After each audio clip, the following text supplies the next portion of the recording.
A hooful of hours had passed, as Celestia and Twilight trekked back through the Evertree Forest. By the time they had reached the edge of the woods and found themselves in front of Fluttershy's now empty cottage, it was well into the late evening. Twilight's stomach did somersaults when she saw the abandoned house. Only a few days ago she'd caught a glimpse of one of her closest friends lying in pieces on the floor. The scene was enough to make even the toughest ponies nauseous. She shuddered and barely managed to hold herself together. Most of an entire day had passed, and Twilight was starting to feel fatigued. Her hooves dragged along the dirt, leaving scrapes along the path, and her eyes started to droop. She could have passed out at any moment, but even at this goddess-forsaken hour, she wanted to push forward. There was work to be done, notes and books to be found. Doubtless, whatever Mordred's old texts was the next stop. Celestia noticed Twilight's condition and unfurled her wings, taking her into a comforting embrace. It had been extraordinarily difficult on the princess, reliving the horrors of the past when her parents were stolen away from her, all thanks to some dark spells and her former lover. As they walked, she eventually was able to regain her regal composure. Perhaps talking about it really was the best medicine, but either way, the pain would likely endure for a lifetime. "Twilight, my student," Celestia said, "I know this has been difficult for you, and it's rather late for you. I know you've pulled all-nighters before, but never with such troubles on your mind." "It's okay, Princess. I can handle it." "Be that as it may, I would still like you to get some rest. The texts we seek are in Canterlot, in the star swirl the Bearded Wing, hidden by a spell only Luna and I can see and cast. We didn't dare leave what he wrote out in the open, lest some pony try and follow his dark path." Twilight started to nod in understanding, but fatigue started to hit her again. Her head slumped and she snapped back to attention, shaking off the cobwebs as best she could. Celestia bit her lip and laid down on the cool ground. "Here, climb on. I'll fly real slow," she said, smiling warmly. Sluggishly, Twilight reluctantly did as she was asked. She was too tired and wasn't going to argue, no matter how much she didn't want to be treated like a little filly. Once she was prone on Celestia's back and comfortable, the princess spread her wings and gently glided into the direction of the royal city. Once they arrived, the first thing she would do was get her faithful student into a cozy bed. Far to the east, where ponies didn't dwell, a group of 4 half-lion, half-eagle creatures were gathered at the bar of a local club, shooting the breeze and laughing at the misfortunes of others whose names came up in conversation. They were rather loud and obnoxious, the throbbing music doing little to drone their cacophony. Several of the patrons sitting nearby glared in annoyance, wishing the booze they were guzzling down would do something to make the pain of listening to them go away. "Hey, barkeep!" Gilda yelled, her words slurred. "Another round of cider here, and hurry the buck up!" She was obviously more tipsy and had snapped at some of the other customers earlier for no other reason than they got too close to what she believed at the time was her drink. Her friends got more than a kick out of it. In their own show of bravado, one of her male friends kicked a bar stool out from under a fellow griffin and almost got a beating for his trouble. The only thing that saved him was a friend of the victim restraining him and suggesting they go elsewhere. The other male swiped a glass and drank it down when another customer was distracted by a female at the end of the bar. "Forget it, kid. You've had too many as it is, and you've been nothing but a nuisance to my bar and my customers. I'm cutting you off," the barkeeper shouted over the bass.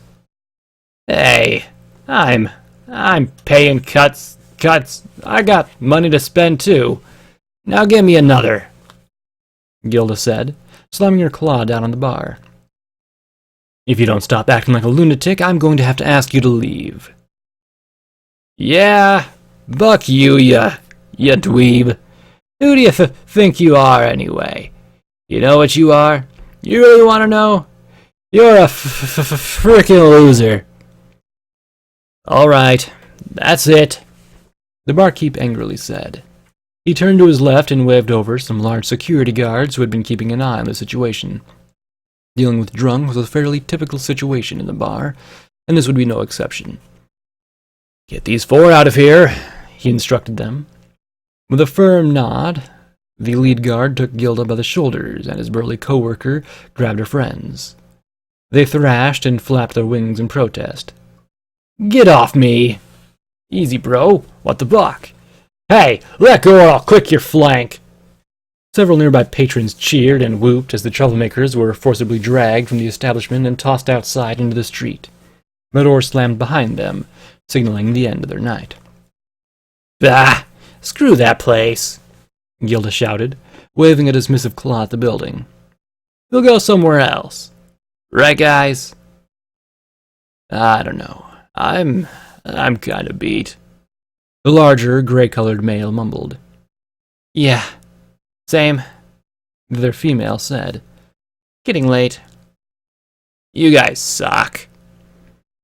"You know, Gilda, if you're still up for some fun, we could go to my nest," the smaller beige male suggested, adding in a wink for good measure. "Over my dead body, Leo," the loud griffin said. "Fine. You want to call it, we'll call it. Most places are probably closing anyway. Maybe we can score some beak candy tomorrow night or something. Haven't had any in a while. All right. See you clowns later." They said their drunken goodnights and flew off, another rather wobbly, to their respective homes. After several feet, however, Gilda's head started to spin and she touched down on the cobblestone. Maybe she did have one too many that night. Whatever. She'd just sleep it off as she had before. A cold wind blew, shaking her to the bone. The feathers and fur stood on end. She rubbed her forelimbs, trying to keep a bit of warmth. Suddenly, the howling wind seemed to grow a voice. "1, 2, Pinky's coming for you." She spun in the direction it appeared to come from. Looking around, she saw nothing. She shook her head hard and rubbed her eyes. Perhaps her friends were right. Some sleep would be nice right now. But after flying only a few feet before getting lightheaded, she figured maybe it would be a good idea to stay lower to the ground until she got home. Lazily, she continued her journey. Making a right turn a few blocks down the road, in her dizzy stupor, Gilda saw an incredibly bizarre sight. A pair of tiny foals were playing patty cake on the sidewalk in front of her. It sounded for a moment like they were singing. 3, 4, better lock your door. The youngsters turned and stared at her with a haunting look in their large eyes. She blinked tightly and snapped her eyes back open. The kids were gone. Was the alcohol causing her to hallucinate?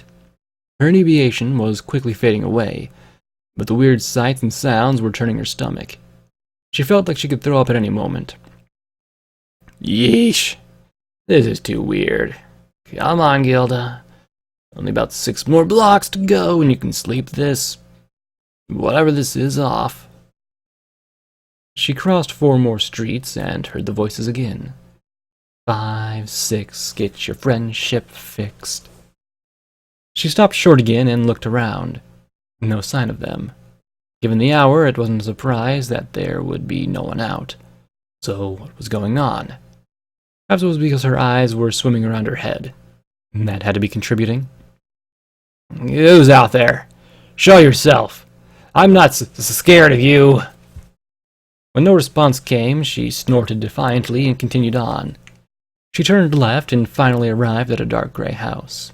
Landing on the door, was she ever glad to be home? While the evening itself was entertaining, the last 20 minutes had been rather unsettling. Gilda reached down under the ragged doormat and found the key to the lock. She popped the lock open and replaced the key, hiding it where she always did. Grabbing the doorknob, she heard the singing again and froze. 7, 8, gonna stay up late. 9, 10, never sleep again. She angrily spun around, screaming. What do you want? Hey! Shut up out there! Some of us are trying to get to sleep! She heard from a neighbor's window. Kiss my flank, you old buzzard! The buzzard muttered under his breath, and Gilda sneered angrily in response. Gritting her teeth, she threw the door open, walked in, and slammed it behind her. Not even bothering to lock herself in, she stomped to her nest. She needed this night to be over with already. With a fluff of her pillow, she laid in the nest and slammed her head down. Friggin' losers. All of them. She mumbled as she quickly drifted off to sleep. Ah, Ponyville. How could Gilda forget? This was the place where her life suddenly started to go down the tubes. Her friend, well, former friend, Rainbow Dash, pretty much told her to get lost and never come back. But Gilda was the typical bad penny. She always had a way of turning up. She marched down the main road in town square, causing mayhem where she went. An apple cart was ripped to pieces with a single swipe of her claw. The orange Stetson-wearing pony yelled and cursed at her. Unconcerned, she pressed on and noticed a somehow familiar yellow Pegasus walking down the road with a furry white bunny on her back. Strange. She remembered that mare escorting a family of ducks the last time she was in Ponyville, only because her delicacy, she loudly cried at the time. Whatever. A critter's a critter. Grinning wickedly, Gilda dug her claws into the ground and charged forward. The pink-maned pony jumped in fright at the sudden attacker, but Gilda wasn't interested in her. She leapt into the air and punted the rabbit off her back over the rooftops. The Pegasus broke down into tears as the griffin laughed. Oh, it was a great day. Gilda! A familiar voice cried out from behind. A polychromatic mane came into view from the surrounding crowd. You? What do you want? Stop treating my friends like crap, Gilda! Rainbow Dash scolded. Why should I? They are crap. They're lame and pathetic. Ah, that's not a nice thing to say. My party was definitely not lame. Gilda paused, blinking. What the heck are you talking about? You set up the pranks. It was your ridiculous pink friend that threw the party. Rainbow's voice suddenly contorted and increased in pitch. You're right. That was me. The Pegasus's colorful mane suddenly fell flat and grew an extra foot. The red stripe in her hair spread like water across the other colors and faded until everything was a distinct shade of pink. Her ruby eyes morphed into bright blue, and her scowl turned upside down into a toothy grin. The ponies, watching the scene, moaned and dissolved into puddles on the ground, and the surrounding area twisted and reshaped into the middle of Sugar Cube Corner.